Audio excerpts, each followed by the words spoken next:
En la semana pasada estábamos viendo la relación entre el capítulo 8 y el 9 y dijimos que todavía estamos tratando de averiguar acerca de los 2300 días o años que dijimos terminan con la purificación del santuario celestial, pero todavía no hemos podido determinar la fecha del comienzo.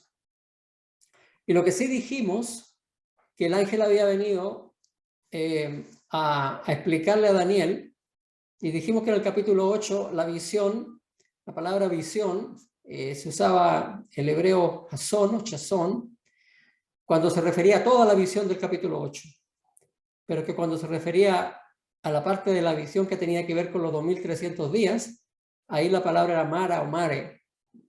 Entonces cuando el ángel viene ahora en el capítulo 9 a explicar, viene a explicar la mara, la parte que no explicó en el capítulo 8. Y leímos un versículo, el versículo 24, y dijimos que el versículo 24 nos iba a dar la clave para poder entender más a fondo la profecía de los 2310. Entonces ahora estamos en Daniel 9, segunda parte. Y este es el versículo inicial, que ya lo leímos la semana pasada, pero no lo explicamos, sino que solamente lo leí para establecer una relación entre los dos capítulos y para decir de que el ángel le dice a Daniel, ahora vengo a darte la explicación de los 2300 días, y cuando comienza a darle la explicación, le da estas palabras que están en el versículo 24. 70 semanas están determinadas, yo puse cortadas porque esa es la palabra, lo que significa la palabra hebrea, sobre tu pueblo, sobre tu santa ciudad, para terminar la prevaricación, poner fin al pecado, expiar la iniquidad, traer la justicia perdurable y sellar la visión y la profecía y ungir al santo de los santos. Ahora, cuando vemos aquí el uso de la palabra semanas, inmediatamente nos trae consigo la idea de que aquí se trata de un tiempo simbólico, porque si fueran 70 semanas, generalmente las fechas no se explican en semanas, se explican en días, en meses. Así que inmediatamente nos damos cuenta acá que este es un periodo simbólico. Y prácticamente todos los comentaristas bíblicos están de acuerdo en que Daniel 9 debe emplearse el principio día por año. ¿Por qué? Porque es imposible comprimir todos los eventos predichos en estos 70 semanas literales, o en estas 70 semanas, que son aproximadamente, si fueran literales, sería 1 año y medio. Y no se puede comprimir todo lo que ocurre ahora en 1 año y medio, es imposible. Porque entre los eventos que ocurren dentro de este periodo de 70 semanas está la reconstrucción del templo y de la misma ciudad de Jerusalén. Y sería muy difícil que el templo y la ciudad se hubiera reconstruido en 1 año y medio. Por lo tanto, estas 70 semanas son semanas proféticas. 70 semanas literales, tal vez se podrían construir el templo, a lo mejor sea el altar del templo, pero nunca el templo completo con la ciudad. Así que esta profecía realmente son 490 días, 70 semanas por 7 días, 490 días, pero realmente son 490 años. Por lo tanto, esta profecía se extiende casi 5 siglos. Es una profecía bastante abarcante. Ahora, el lapso de tiempo es bien largo, pero sin embargo el enfoque geográfico y étnico es estrecho, porque dice, están determinadas sobre tu pueblo y sobre tu santa ciudad. Ahí está el enfoque de la profecía. Es Jerusalén y el pueblo de Judá. Las 70 semanas están determinadas para Jerusalén y para el pueblo de Judá. Ahora aquí cuando dice determinadas, la palabra hebrea es hatak, o algo parecido, a lo mejor no la estoy pronunciando bien. Y esta palabra solamente aparece en este versículo. Y su significado es cortar, separar, determinar, decretar. 70 semanas están cortadas sobre tu pueblo, están determinadas, están separadas. Ahora, como el verbo aparece solo aquí, en esta parte, el significado tiene que ser determinado por el contexto, porque no tenemos otra porción de la Biblia para compararlo. Y en vista de que, como dijimos la semana pasada, el capítulo 9 es una exposición de la parte que no se explicó de la visión del capítulo 8, para decir los 2300 días, es lógico concluir entonces que estas semanas tienen que ser cortadas de un periodo más largo, del periodo de los 2300 días. Y por eso dijimos que la profecía de las 70 semanas va a arrojar luz sobre la profecía de los 2300 días, porque la una está dentro de la otra. Los 490 años son cortados, separados del periodo más largo de 2300 años. Así que tenemos entonces un periodo de 490 años que están cortados, separados del periodo más largo de 2300 años. Si alguien tiene alguna pregunta, es un buen momento para hacerla, porque vamos a construir sobre lo que estamos diciendo ahora. Me gustaría solamente añadir que para que tengan entendido, tú lo estás mostrando ahí, que el periodo completo son 2300 años, y de ese periodo de 2300 años se le saca la profecía de los 70 días, que son los 490 años, y queda el resto, ¿no? ¿No es así? Correcto. Ok. Y por eso que cuando el ángel viene a explicar los 2300 años, comienza con esta profecía y uno dice, pero ¿por qué no explica esto y no explica cuándo comienza? Pero lo que sí explica, dice, los 490 años son cortados. Y se deduce que tienen que ser cortados de un periodo más grande, porque no hay otra cosa de las que puedan ser cortados. Tiene que ser cortado del periodo de 2300 años. Si lo vemos, aquí lo puse un poquito más a escala, porque los 490 años comparados con los 2300 más o menos se ven así. Pero acá tengo otro dibujo que lo puse porque aquí me va a dar más espacio para trabajar. Las 70 semanas están cortadas de los 2300 años. Ambos periodos comienzan entonces en el mismo momento. Ahí están las 70 semanas y ahí están los 2300 tarde y mañana que terminan en la purificación del santuario. Lo único que sabemos por el momento es que tenemos dos periodos de tiempo, 2300 años y 490 años. Y que uno está dentro del otro, que comienzan en el mismo momento. Uno termina después de 490 años y el otro termina después de 2300 años. Eso es lo que hemos dicho hasta el momento. Ahora, a la luz de todo lo que estamos hablando, esta traducción de Hatak como cortar, parece bien apropiada, porque los 490 años estaban especialmente designados a los judíos, como pueblo escogido de Dios. Pero después venía este periodo grande, que ya no era solamente para el pueblo judío, y vamos a indicar inmediatamente por qué. Ahora, no se pueden cortar tampoco 490 años de 2300 días literales, así que esto comprueba, confirma una vez más que esta profecía de los 2300 días son años. 2300 años, 490 años. Y ambos periodos parten en la misma fecha. No sé si hay alguna duda acerca de esto. Lo que tenemos que recordar es que el estudio pasado repetimos hasta el cansancio de que los 490 años, esta profecía que estaba acá, era la explicación de los 2300, estaban relacionadas. Que lo único que nos había explicado el ángel en el capítulo 8 eran los 2300. Y cuando viene el ángel le dice, te vengo a explicar esto, la Mara, los 2300. ¿Y cuál es la explicación? Las 490 semanas que son cortadas. ¿Por qué? Porque al conocer el comienzo de las 70 semanas, vamos a también saber el comienzo de los 2300 tardes y mañana. Y vamos a poder estimar cuándo es que se comienza la purificación del santuario. Sí, Adam, Sí. Me gustaría que no se hubiera sido quizás conveniente haber puesto entre paréntesis 70 semanas y entre paréntesis 490 años para que la gente relacione en forma inmediata, porque a veces se confunde 70 semanas de los 490 años, no sé si me entiendes, para ponerlo en un contexto más entendible o más realístico. Sí, podemos hacer eso para que quede un poco más claro. Es muy importante que entendamos esto porque esta es la base sobre la que vamos a construir todo lo que vamos a hablar ahora. Así que si esto no queda claro, entonces estamos en problemas. No se olviden que si alguien no entiende, no es culpa de la persona que no entiende, sino que el que explica, que está explicando mal.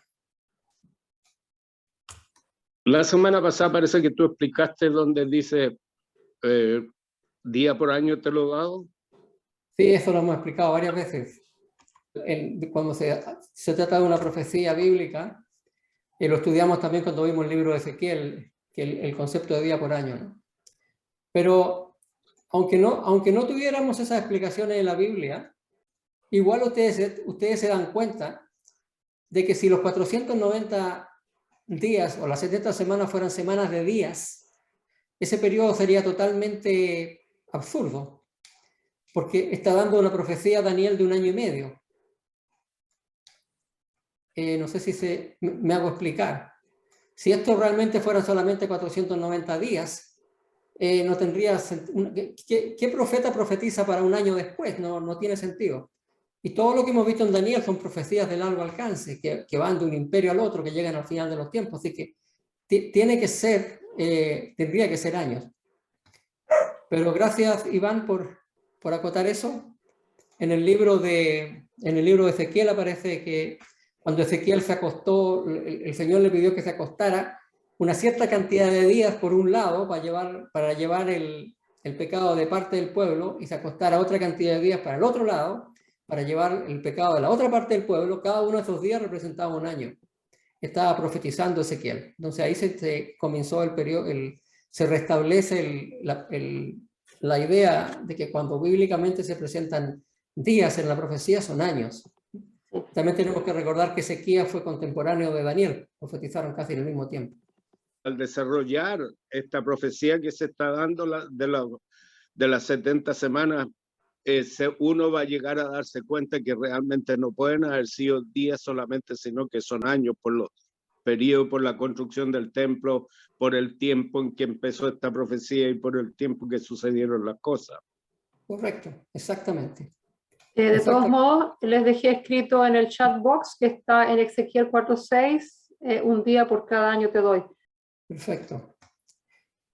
Muy bien, decía entonces el versículo que estaban 490 años determinados sobre tu pueblo. O sea, estas 70 semanas, estos 490 años son para el pueblo de Israel. ¿Para qué? Decía, para terminar la prevaricación, poner fin al pecado, expiar la iniquidad, traer la justicia perdurable, sellar la visión y la profecía, y ungir al santo de los santos. Notemos que la frase poner fin a la prevaricación, expiar la iniquidad, ungir el santo de los santos, todas estas son expresiones relacionadas con el santuario. Y es evidente que Gabriel aquí está haciéndonos comprender que la profecía de Daniel 8:14 se refiere al santuario, porque esta es la explicación de esa profecía. Terminar la prevaricación. La versión de Reina Valera actualizada dice terminar con la transgresión. El significado de prevaricación en este contexto es pecado, en el sentido de rebelión contra Dios. Prevaricación, yo busqué los sinónimos, dice contravención, infracción, delito. Dentro de este periodo, los judíos llenarían la copa de su iniquidad y cesarían de ser el pueblo elegido. Dios les estaba dando un plazo de 490 años para que se apartasen de sus malos caminos y cumplieran el propósito divino. Interesantemente, cuando el apóstol Pedro quiso poner un límite a la cantidad de veces que se debía perdonar, el Señor Jesús le incrementó el límite de 7. Ustedes recordarán cuántas veces debo perdonar a mi enemigo, hasta 7. Y el Señor Jesús le dijo, no hasta 7, sino que hasta 70 veces 7. Y 70 veces 7 son 490 veces. Así que Dios le está comunicando a Daniel que su pueblo, de quien el profeta está tan preocupado, todavía tendría 490 años de misericordia y tiempo de arrepentirse. Todavía sería perdonado por 490 años. No sé si ustedes se dan cuenta de la relación. El Señor está haciendo una doble aplicación al Señor Jesús, porque está hablando acerca de perdonar al prójimo y los 70 veces 7 es un símbolo, una figura, pero también está haciendo referencia a los 70 veces 7, a los 490 años que Él está dando al pueblo de Israel. que ya en los tiempos de Jesús estaban pronto a cumplirse. No sé si ustedes recuerdan un versículo, una parábola más bien dicho de Jesús, cuando la parábola de la higuera, que la van a cortar, pero el Señor le dice, no, abonémosla y dejémosla 3 años más. Y si no da fruto, cortémosla. Y esa parábola el Señor Jesús la dijo cuando él llevaba más o menos 6 meses de ministerio. O sea que esa parábola estaba apuntando al ministerio de él, que después de 3 años y medio más iba a venir, ¿no es cierto?, el momento que él iba a dejar de predicar, dejar de testificar para su pueblo, porque iba a morir. Bueno. Disculpa, Adam, ¿sí? tienes Mateo, ¿puedes devolverte? Mateo 18, 21 al 11, ¿cómo es eso?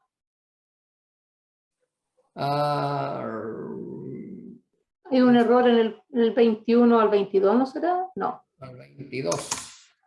Ah, ok. Me pareció extraño. Ya, gracias por la corrección. Para poner fin al pecado. Esta frase parece tener un significado paralelo con la que precede, porque la que precedía decía terminar la prevaricación. Según algunos manuscritos y los masoretas eran judíos que trabajaban en la traducción no en la traducción, sino en la copia, en hacer copias de la Biblia. Según ellos, la palabra que se usa acá, que la palabra pecado, se podría traducir también como ofrenda por el pecado. Dice, de las 290 veces que se usa esta palabra en el Antiguo Testamento, 155 veces significa pecado y 135 veces significa ofrenda por el pecado. Así que si el significado que se deseaba dar era ofrenda por el pecado, esto también tendría sentido, porque cuando Cristo murió en el Calvario, poniendo fin al sistema de sacrificio, puso fin a la ofrenda por el pecado, porque él se había convertido en la ofrenda máxima. Expiar la iniquidad. Hasta Jesús, la iniquidad solamente había sido expiada simbólicamente a través del sacrificio de animales.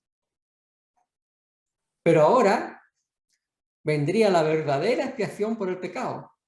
Y después de su muerte y a través de su sacrificio, Cristo logró la reconciliación para que todos los que acepten su sacrificio, y expió la iniquidad. Por eso que todo eso iba a ocurrir en ese periodo de 490 años. Se iba a expiar la iniquidad. Se iba a traer la justicia perdurable. Cristo no vino a la tierra solo para hacer que los pecados fuesen borrados. Vino para reconciliar al hombre con Dios. Vino para que fuera posible imputar e impartir su justicia al pecador arrepentido. Cuando los hombres lo aceptan, Él les confiere el manto de su justicia. Y entonces aparecemos en la presencia de Dios como si nunca hubiéramos pecado. Él trajo entonces la justicia perdurable, la justicia que dura para siempre. Luego dice sellar la visión y la profecía. Sellar aquí se usa con el sentido de confirmar, ratificar la profecía. Y el cumplimiento de las predicciones relacionadas con el primer advenimiento del Mesías, en el tiempo especificado por las profecías, nos asegura que los otros elementos de la profecía, en particular los 2300 años proféticos, se cumplirían con la misma precisión. O sea, aquí se están cumpliendo, se están sellando, se están confirmando, se están cumpliendo la profecía. Algunos piensan que la palabra profecía debió realmente haberse traducido como profeta. Y esto es interesante porque dice que, según esta persona, este estudioso, vendría un tiempo en el cual tanto la visión como el profeta serían sellados. Y uno dice, bueno, ¿y qué profeta? Y esto está en el contexto de lo que le pasaría al pueblo de Israel. Esta profecía parece haberse visto cumplida con el apedreamiento de Esteban. Y podríamos preguntar qué hay en el martirio de Esteban que lo haga más especial que los otros.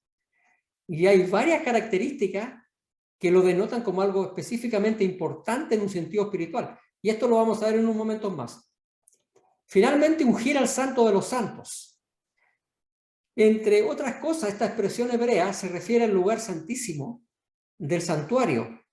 Generalmente se acepta que el santísimo aquí se refiere al segundo compartimiento. Y hay una escuela de pensamiento que esto lo ve como una referencia a la unción del Mesías. Sin embargo, hay un problema con esta interpretación, puesto que esta expresión no se aplica normalmente a personas. Generalmente se aplica a referirse al santuario. Puede ser usada para el lugar santo, el lugar santísimo, o el santuario en su totalidad. En cualquier caso, es una frase referente al santuario y tiene que ser vista como tal. La pregunta es entonces, ¿a qué santuario se está refiriendo? ¿Cuál es el santuario que iba a ser ungido? Siendo que el sacrificio de Cristo puso fin al sistema sacrificial terrenal, esto solamente puede referirse al santuario celestial. O sea, esta profecía está diciendo que dentro del periodo de 490 años, el santuario celestial sería ungido.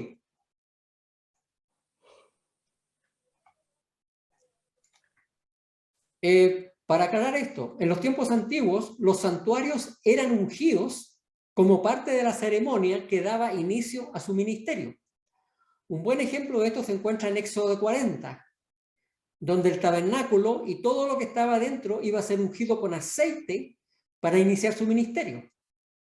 Y paralelamente con esta acción, el ungimiento del santuario celestial debió haber ocurrido cuando Cristo lo inauguró como nuestro gran sumo sacerdote. Eso lo vimos en algunos estudios pasados. Y recordemos que la señal terrenal del ungimiento celestial fue la venida del Espíritu Santo en el día de Pentecostés. Así que todas estas cosas que están en este versículo iban a ocurrir en ese periodo de los 490 años. Resumiendo, este periodo de 490 años estaba separado para el pueblo de Israel y durante este periodo se haría expiación por el pecado, se sellaría la visión de la profecía y se ungiría el santuario celestial. Ahora, esto es un pequeño... es una pequeña sinopsis de lo que viene después, porque es muy general lo que se está hablando acá. Se está dando una visión general de lo que ocurre en los 490 años. Ahora vamos a ir al detalle. Sabes, pues, y entiende que desde la salida de la orden para restaurar y edificar a Jerusalén hasta el Mesías príncipe, habrá 7 semanas y 62 semanas. Se volverá a edificar la plaza y el muro en tiempos angustiosos. Ahora, este periodo de 7 semanas y 62 semanas, por supuesto, está dentro de los 490 años. Pero ahora se está dando detalle. Entonces, lo primero que tenemos que notar nosotros acá es que desde la salida de la orden para restaurar y edificar a Jerusalén, de ahí comenzaba todo. De ahí comenzaban los 490 años. De ahí comienzan también los 2300 años. Ahora, cuando fue dada esta visión, Jerusalén y el templo estaban en ruinas. Entonces al profeta se le está anunciando que vendría una orden para reconstruirlo. Y que esa fecha sería la fecha de partida de los 490 años. ¿Cuándo se dio la orden para restaurar y edificar Jerusalén?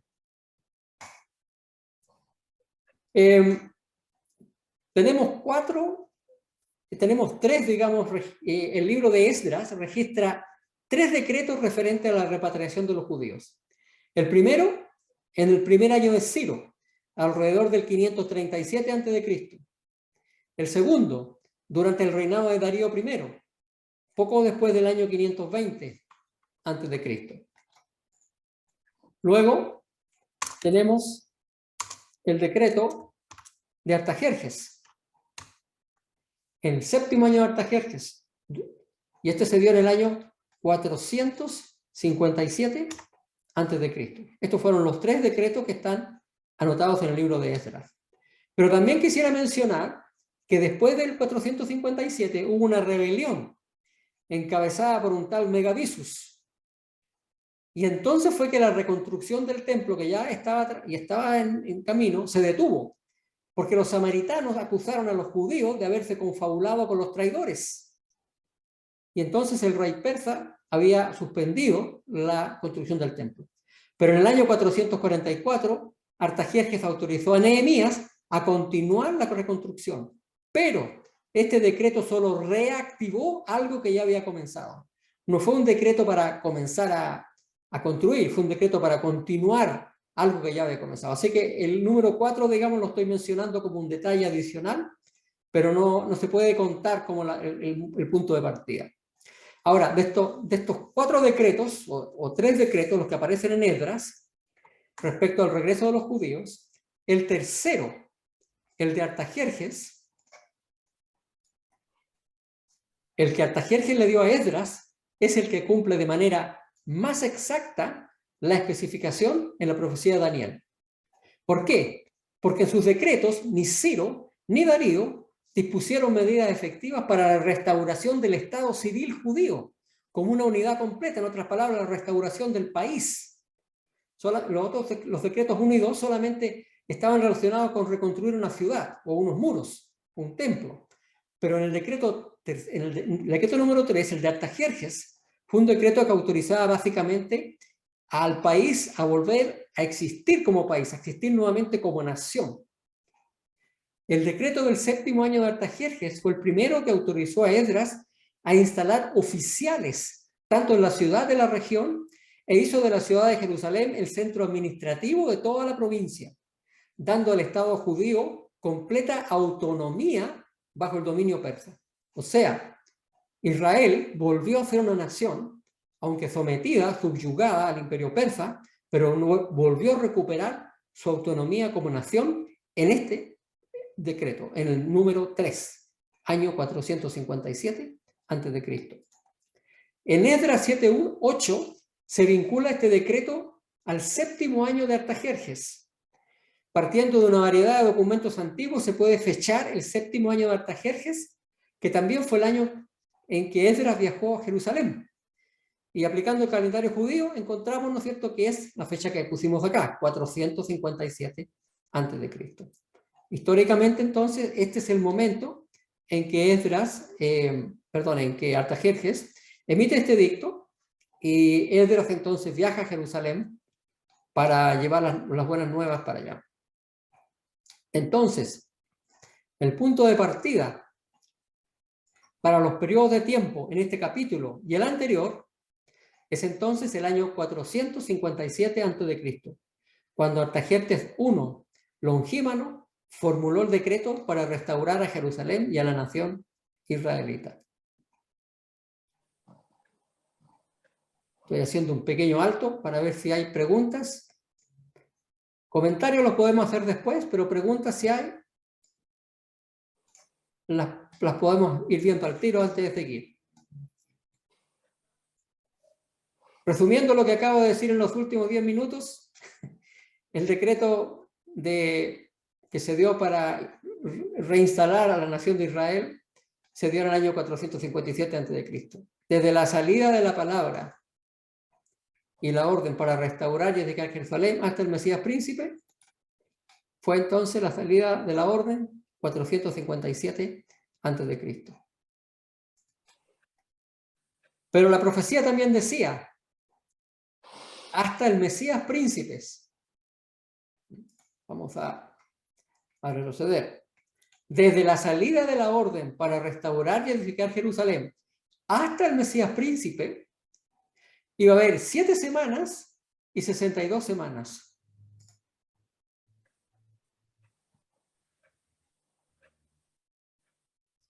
Ahí tienen ustedes 7 semanas y 62 semanas.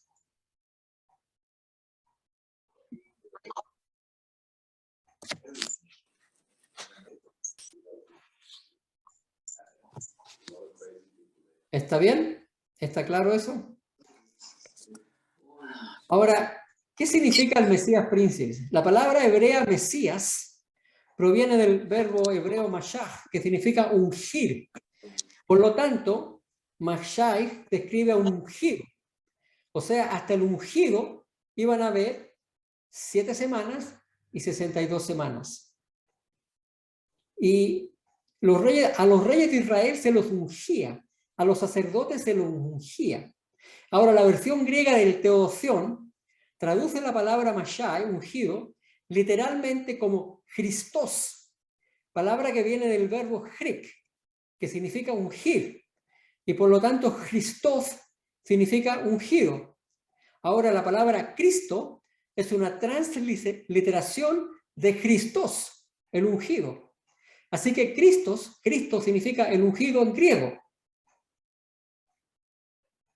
Por lo tanto, desde la salida de la orden para restaurar y edificar Jerusalén hasta el Cristo, o sea, hasta el Mesías, iba a haber 7 semanas y 62 semanas.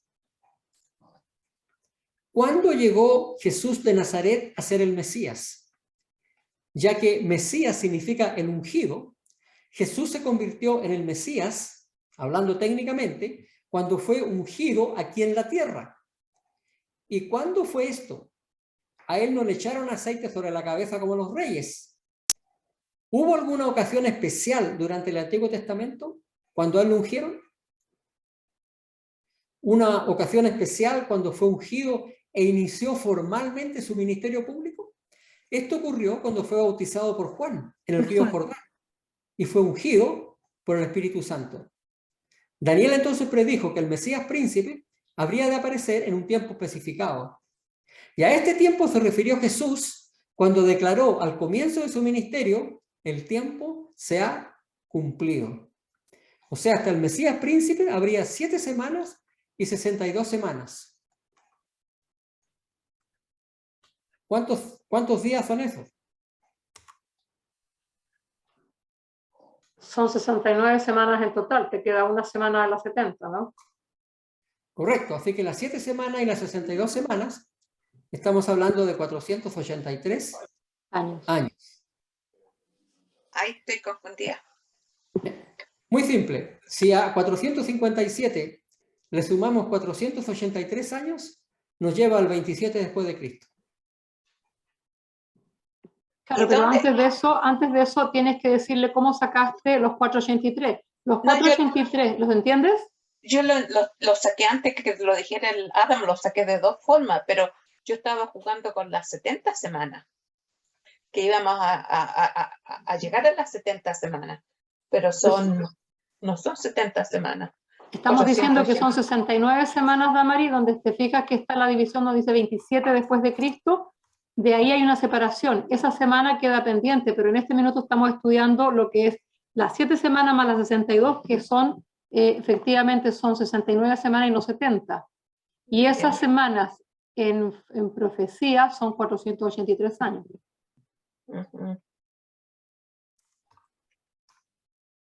Yep. Ok, estamos hablando de 7 semanas más 62 semanas. Son 69 semanas. Porque serían las 70 semanas menos una. Porque esta semana última que está acá no la hemos tocado ni hemos dicho nada. Estamos hablando solamente de 69 semanas. Tal vez debería colocar acá para no confundir a nadie. 69 semanas. Si cada semana la multiplicamos por 7, 69 por 7, nos da 483 años. Desde el punto de que el decreto es dado hasta el ungimiento de Cristo en el año 27, pasan 483 años. Una corrección, Adam. Semanas, tú dices semas. Después alguien va a preguntar, ¿y qué es lo que son las semas? ¿Qué son las semas? Ahí vamos a entrar más complicados todavía. Bueno, voy a tener que hacer un alto acá para que si hay alguien más tiene dudas, lo veamos, porque esto es muy importante entenderlo, porque esta es la parte más hermosa de la profecía. Entonces, para estar claro, Adam, volviendo al gráfico, entonces cuando se da comienzo a la reconstrucción de Jerusalén, parte las 2 profecías. Parte la de los 490 años y las de los 2300 años. ¿Es correcto? Correcto, correcto, porque una es cortada de la otra. Claro. Ahora, naturalmente, la más pequeña es cortada de la más grande. Exacto. Y en el Daniel 9:24 se nos da detalle, se desglosa esta profecía de los 490 años, pero solamente nos dan información, solamente en vez de 70 semanas nos dan de 69 semanas. ¿Es correcto? Correcto, porque no hemos llegado todavía a las 70, estamos solamente analizando las primeras 69. Ok, perfecto. Entonces eso es lo que quiero que todo el mundo entienda, que estamos analizando según el versículo de Daniel 9:24, estamos analizando cómo vamos llegando hasta las 70 semanas, analizando las completas. En este minuto vamos solamente en la semana 69, nos queda una. A ver, si ustedes me permiten un momentito, voy a colocar esto acá. ¿Sí? Vamos a ponerlo en colores, un poquito más pequeño. Y lo vamos a colocar como parte de este gráfico para ver si con eso aclaramos un poco más. Y sin duda, después tenemos el video y en el video vamos a colocar todo esto nuevamente. Es importante, como dice Adam, que lo podamos entender, porque esto es la base para poder tener la claridad con que el Señor ha dado en forma matemática las profecías que llegan hasta el final de los días. Y Adam, si no me equivoco, bueno, esta profecía la estudian otras iglesias. Nosotros somos los únicos que estudiamos esta profecía. Ok, perfecto. Muy bien, aquí tengo abajo, no sé si ustedes alcanzan a ver, sabe pues y entiende que desde la salida de la orden para restaurar y edificar Jerusalén, 457, hasta el Mesías príncipe, hasta el ungimiento de Cristo, habrá 7 semanas y 62 semanas. O sea, 69 semanas. 69 semanas multiplicadas por 7 días cada uno, 483 años. O sea que desde la salida de la orden para restaurar y edificar Jerusalén, 457, hasta el ungimiento de Cristo, iba a haber 483 años. Si le sumamos nosotros a los 457, los 483 años, nos lleva exactamente el año 27, que es el año en que Jesús fue ungido. Y ungido por el Espíritu Santo, se bautizó y comenzó su ministerio aquí en la tierra. Sí, Adam, valdría la pena mencionar a la gente que cuando estás haciendo la resta, uno dice, bueno, estás haciendo bien, digo, estás haciendo la resta, llegas a ese año que es después de Cristo. Correcto. Ahora, cuando si ustedes hacen la calculación, no la vamos a hacer ahora para no complicar más las cosas, pero si ustedes la hacen esta calculación hay que acordarse de que no hay año cero. Aquí vamos bajando, 457, 456, 455, 454, 453, vamos bajando, hasta que llegamos al año -1, y de ahí del año -1 saltamos al año 1, 2, 3, 4, 5, 6, hasta que llegamos al 27. De acá baja, por acá más o menos en este lado está la línea que divide antes de Cristo con después de Cristo. No la quise poner para no complicar más el diagrama. Pero si nosotros avanzamos, ponerlo de otra manera, si el año 457 nosotros avanzamos 483 años en el futuro, nos llevan hasta el 27 después de Cristo. Entonces, en otras palabras, a Daniel le fue revelado. Solamente quería preguntarte, tú, cuando empezaste con el año 457, tú diste la fuente de información que te dio, yo sé que son 457 por cuando uno esta profecía la estudia, pero yo quisiera saber la información de dónde sacó esto. O sea, ¿hay alguna enciclopedia, hay libros, hay... La Biblia. Se llegó? No, porque respecto al 457. Sí, porque yo he leído esta parte de que está en Esdras y Nehemías, y porque hubieron varias partes, yo sé que a lo mejor lo explicaste tú, varios decretos, ¿no es cierto? Pero a mí me gustaría, por ejemplo, cuando uno explica esta profecía a la gente, me gustaría saber si en Wikipedia o en algún lugar donde podemos sacar el año. ¿Tú llegaste tarde, Silvia? ¿Viste esto o no? Sí. Ciro. Sí. Porque acá es donde se ve los decretos que hubo y los años que se dieron. Pero ¿hay alguna parte histórica fuera de la Biblia que uno pueda sacar la fecha?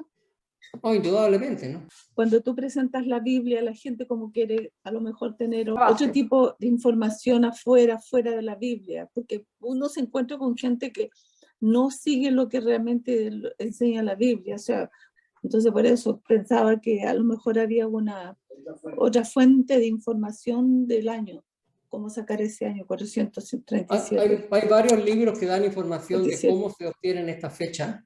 ¿Ya? En general estas fechas se obtienen, tiene que obtenerse de los registros de los persas. de cuando ellos tomaron el poder y los decretos que se dieron para el pueblo de Israel. De ahí se saca el año 457. Ahora, yo no traje toda esa información porque si tuviera que explicar todo eso, nos iríamos bien profundo dentro de la historia y no tendríamos el tiempo para ver las profecías. Ya. Por eso que no he dado mayor explicación, pero indudablemente que habría que ir a los registros persas y hacer un análisis de esto. Yo esta información la saqué de varios libros de eruditos que estudiaron todo esto y dan estas relaciones, ¿no? Que dicen de que el año, de que fue en el séptimo Artajerjes que coincidió con el viaje de Esdras a Jerusalén. Ahora, si quisiéramos más detalle, tendría que explorar un poco más acerca de eso. No, está bien, que había leído en otra parte, las fechas eran 459. Entonces, por eso me queda siempre eso. Si yo voy a explicar esta profecía, ¿me entiendes? Era eso. Yo pienso que el hecho de que Jesús haya sido bautizado en el 27, como que confirma que el 457 está correcto, porque esta fue la fecha que fue bautizado, y la fecha del bautismo de Jesús es más fácil determinarla que la fecha de la reconstrucción de la orden para reconstruir Jerusalén. Ahora, ¿a qué edad se bautizó Jesús? A los 30. Sí, pasado los 30. ¿Y por qué entonces aparece que su bautismo fue en el 27? Hoy tenemos que pensar primero que nada que cuando Jesús nació, el Imperio Romano era el que estaba dirigiendo, digamos, toda esa parte del mundo. Y en el Imperio Romano obviamente no se contaban los años del nacimiento de Cristo. En el Imperio Romano se contaban los años de la fundación de la ciudad de Roma, 753 a.C. Y en el siglo VI, un monje, que también era matemático, inventó, digamos, creó, diseñó la era cristiana, pero cometió un error y se equivocó por 4 años. Porque si lo que dijo este monje fuera verdad, que se llamaba entre paréntesis Dionisio el Exiguo, si fuera verdad, no puede ser porque Herodes murió en el año 4 a.C. Si Cristo hubiera nacido en el año 1, Herodes ya estaba muerto. Así que Cristo nació más o menos, se piensa, en el año 4 a.C. Y fue bautizado en el año 27, como tenía 30 años y medio, o alrededor de los 30 años. Entonces, por eso es que aparece esta fecha del 27. Eso es importante saberlo, porque muchos creen que Cristo nació en el año 1. Cristo no nació en el año 1, nació en el año, más o menos en el año 4 antes de Cristo. Muy bien, vamos a continuar. Entonces ya tenemos claro, en la fecha 457 se le suman 483 años y llegamos al 27 después de Cristo. La fecha 457 antes de Cristo, los números siguen bajando hasta que llega la era cristiana, de ahí suben hasta el año 27. Ahora dice, se volverá a edificar la plaza y el muro en tiempos angustiosos. ¿Qué quiere decir esto? ¿Por qué está hablando de esto? Porque pasaron 7 semanas, o sea, 49 años para que se reconstruyera la ciudad de Jerusalén. Por eso que se divide en 7 semanas y 62 semanas, porque el primer segmento de 7 semanas corresponde, o de 79 años, 49 años, perdón, corresponde a la reconstrucción de Jerusalén. Y las otras 62 semanas continúan hasta Cristo. La profecía dice que tardaría 49 años en reconstruirse Jerusalén y se llevaría a cabo en un periodo de angustia. Y aunque no podemos determinar el punto histórico exacto en que concluyó este periodo, sí sabemos a través de los relatos de Esdras y de Nehemías que la reconstrucción se realizó en un tiempo difícil a causa de la oposición de los samaritanos. Así que cuando dice que se iba a reconstruir la ciudad y el muro en tiempos angustiosos, a eso es a lo que se está refiriendo. Y entonces después llegamos al versículo número 26. Ahora viene el periodo después de las 62 semanas, o sea, la última semana. Y después de las 62 semanas se quitará la vida al Mesías, mas no por sí. Y el pueblo de un príncipe que ha de venir destruirá la ciudad y el santuario. Y su fin será con inundación, y hasta el fin de la guerra durarán las devastaciones. Después de las 62 semanas se quitará la vida al Mesías, y no por sí. Entonces, en esta semana que queda después de su bautismo, Jesús iba a morir. ¿Cuándo? No lo sabemos todavía. La traducción del verbo quitar, se quitaría la vida al Mesías, significa que iba a ser muerto, que iba a ser matado, iba a ser quitado de la tierra de los vivientes. El verbo aquí está en forma pasiva, dando a entender que el ungido no va a morir por su propia voluntad, alguien le va a provocar la muerte. Interesante también que el texto traduce la violencia implícita en la muerte del Mesías con el verbo cortar en hebreo. ¿Por qué? Porque este verbo, en esta forma, generalmente se usa en las secciones legales del Pentateuco para una persona condenada a muerte. Es cortada. El verbo está en un tiempo que implica una acción brutal y definitiva. Se cortaba a aquellos que pecaban. Pero la Escritura también describe la muerte del Mesías en términos levíticos. El verbo cortar, quitar, pertenece al contexto del pacto hecho posible por medio de los sacrificios. O sea, en hebreo esta palabra es rica en connotaciones de pacto y del sacrificio del Cordero. Y dice que Jesús iba a ser cortado después de las 62 semanas, en esta última semana.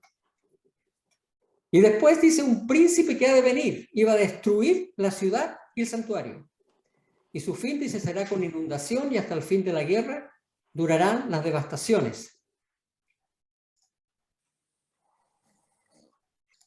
Después de las 62 semanas, o sea, en un periodo posterior al bautismo de Jesús, se quitaría la vida del Mesías y luego vendría la destrucción de Jerusalén y del santuario. Ahora, tengamos en cuenta que este pasaje no establece que la ciudad y el santuario serían destruidos dentro de las 70 semanas, sino que afirma que ocurriría después de las 62 semanas, es decir, en algún momento posterior, después de las 62 semanas, después del bautismo de Jesús. Ahora, sabemos históricamente que esto ocurrió casi 40 años después de la muerte de Jesús, en el año 70 después de Cristo.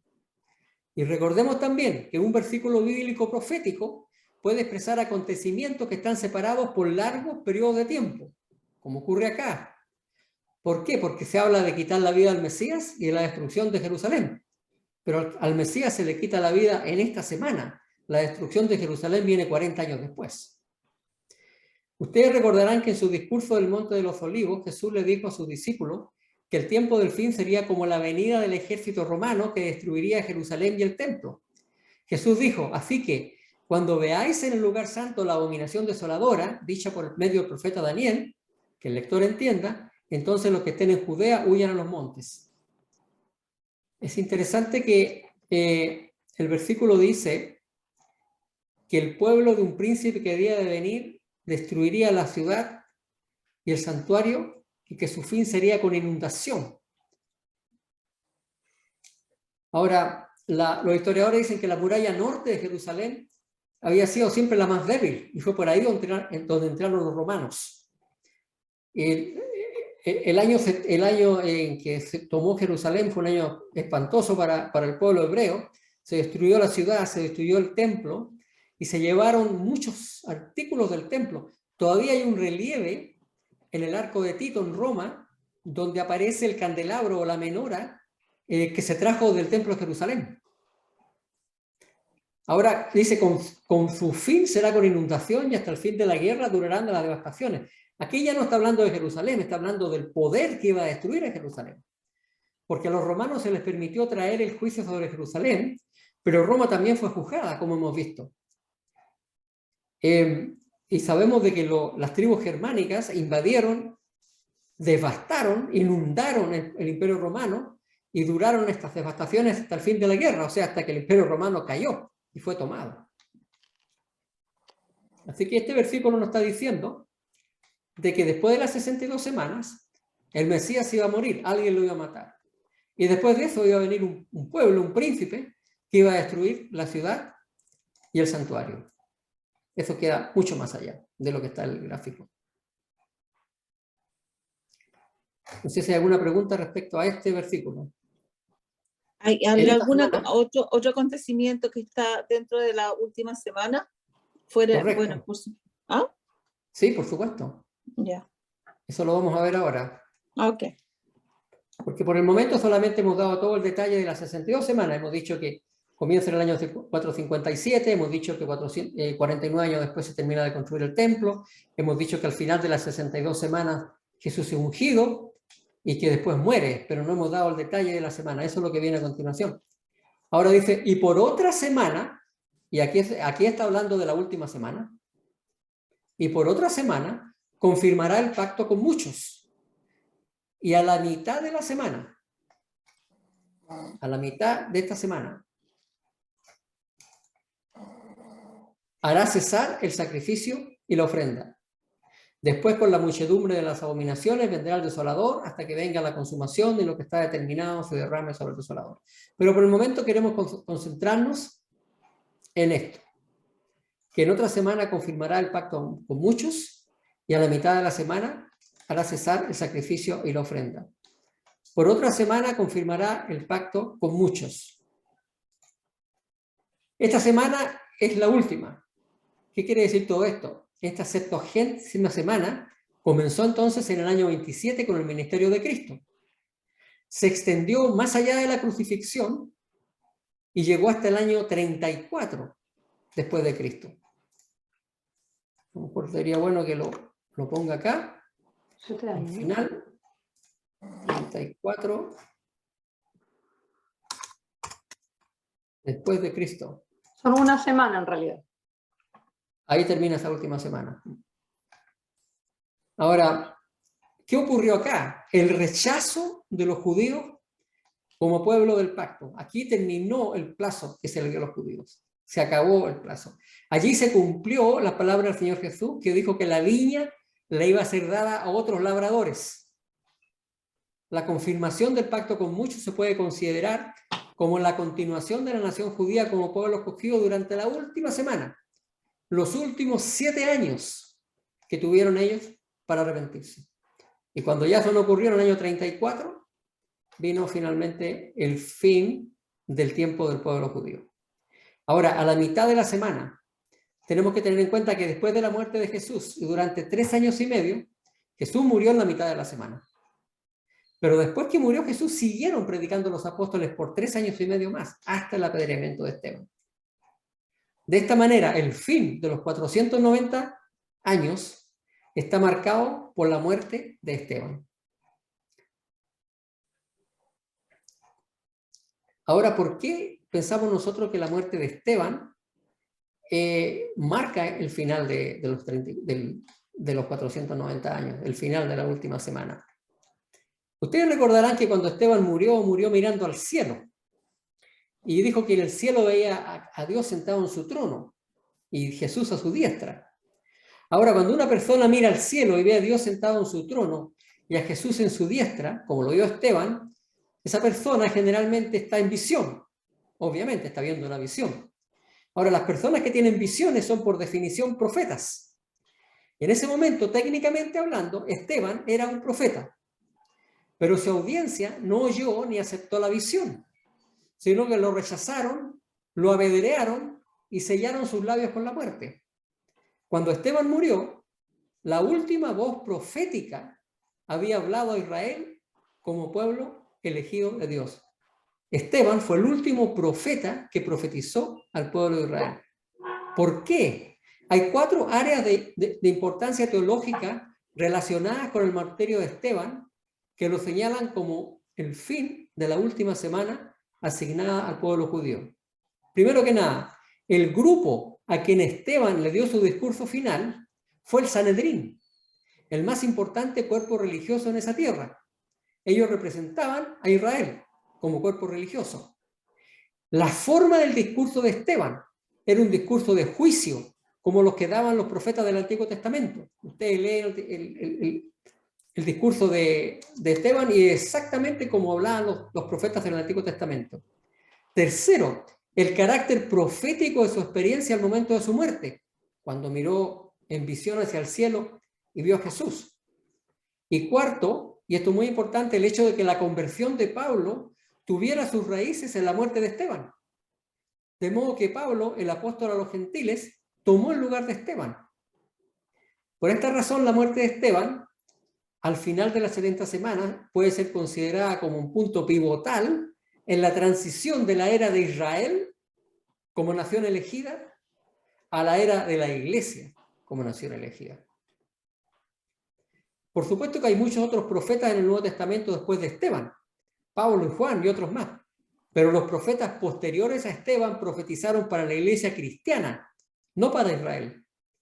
Así que se piensa y se cree que el martirio de Esteban marca el final del plazo para el pueblo de Israel por el hecho de que Esteban, el último profeta hebreo, murió apedreado por orden del Sanedrín. Y hasta ahí entonces llegó el tiempo del pueblo de Israel. Se cumplen las 490 años.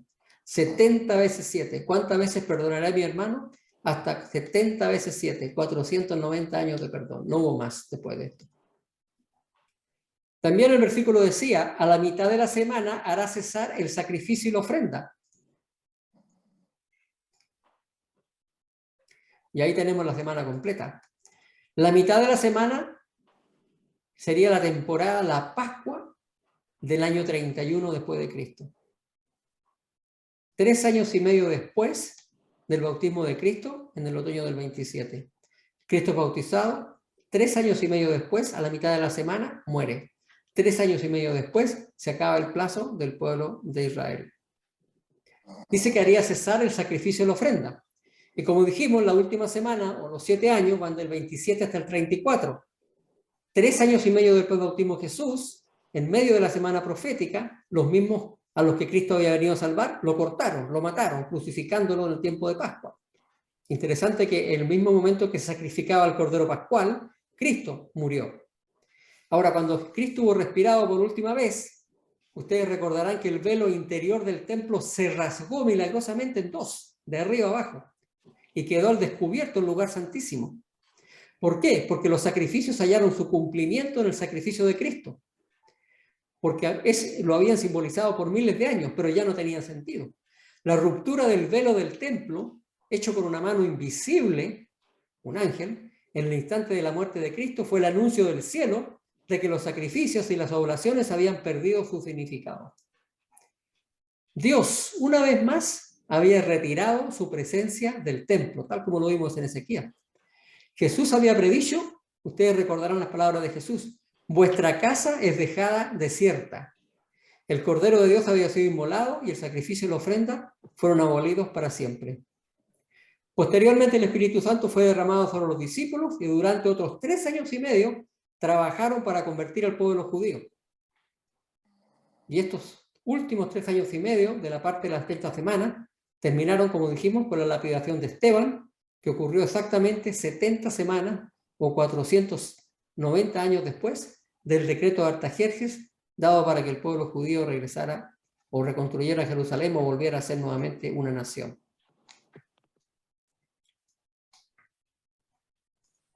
¿Alguna pregunta?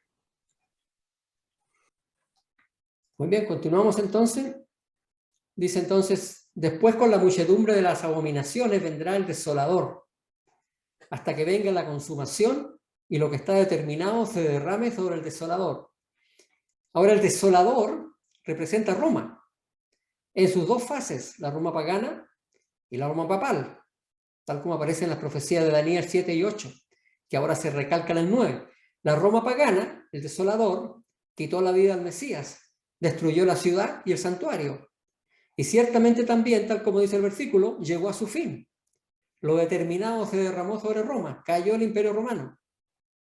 Pero también la Roma papal, como ya vimos, causó la desolación del santuario celestial. E igualmente llegó a su fin.